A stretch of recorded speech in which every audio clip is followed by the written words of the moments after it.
avions promis au président de la République de nous retrouver après les congés en lui envoyant une jolie carte postale. Ça nous permettait aussi de lui rappeler qu'en cette année 2016, nous fêtons les 80 ans des congés payés.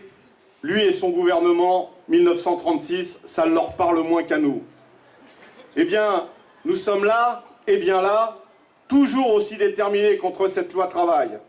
Je l'ai dit, un mauvais projet de loi au printemps reste une mauvaise loi à l'automne.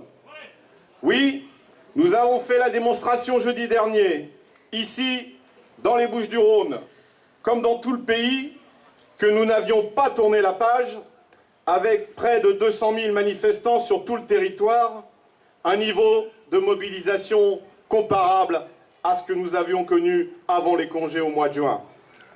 Nous avons fait taire tous ceux qui nous jouaient la complainte de la manifestation de trop, de la journée d'action superflue, les prédicateurs de l'échec assuré de notre journée d'action. Eh bien, les mêmes étaient obligés de reconnaître le soir le succès de cette mobilisation et d'admettre que décidément, on n'en avait pas fini avec cette loi travail.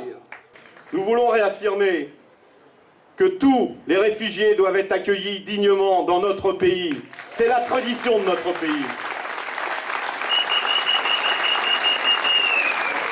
D'ailleurs, la CGT prendra et va prendre des initiatives pour que cet accueil puisse se concrétiser.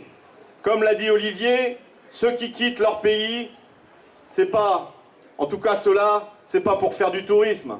C'est parce qu'ils ont faim. C'est parce qu'ils reçoivent une pluie de bombes sur la tête. Et je ne connais aucun peuple, et nous l'avons d'ailleurs vécu en France il y a plusieurs décennies, quand on prend une pluie de bombes sur la tête, eh bien on ne reste pas en dessous.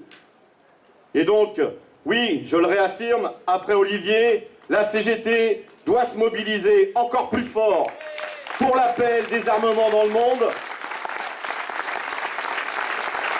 Alors mes chers camarades, permettez-moi de terminer cette intervention par une citation de notre regretté Georges Ségui, qui disait « Il ne suffit pas de s'indigner, il faut s'engager ». Alors oui mes camarades, le temps n'est pas à la résignation, mais bien à l'action. Il faut rapidement donner des prolongements à cette première journée d'action de la rentrée, tant au niveau national que dans les entreprises. C'est le combat de la CGT et nous mettrons rapidement en œuvre des mobilisations. Alors on ne lâche rien et que la lutte continue. Merci.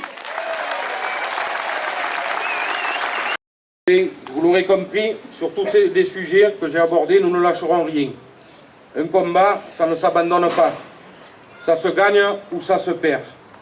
Et parce que nous avons relevé la tête, nous ne la baisserons plus jamais. À très bientôt pour de nouvelles mobilisations. Vive les travailleurs en lutte et vive la CGT.